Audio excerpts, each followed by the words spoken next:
अस्सलाम वालेकुम या अली मदद हक़ मौजूद मुंहिंजा फ़नकार दोस्तो ऐं मुंहिंजा फ्रेंड ॿुधंदड़ो भेणूं भाइर नंढा वॾा सभिनी खे मुंहिंजा सलाम दुआऊं। जिते बि हुजो पंहिंजे प्यारनि सां ख़ुशि हुजो।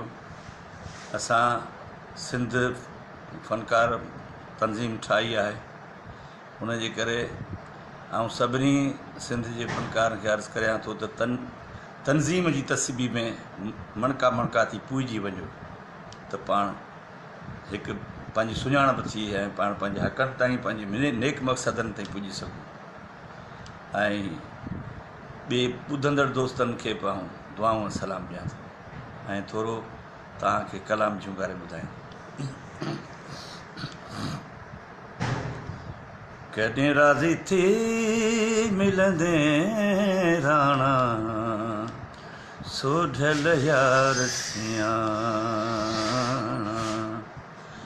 कॾहिं राज़ी थी मिलंदे राणा सोढल यार सियाणा, सोढल यार सियाणा हो सोढल यार सियाणा, सोढल यार सियाणा हो सोढल यार सियाणा, कॾहिं राज़ी थी मिलंदे राणा सोढल यार सियाणा।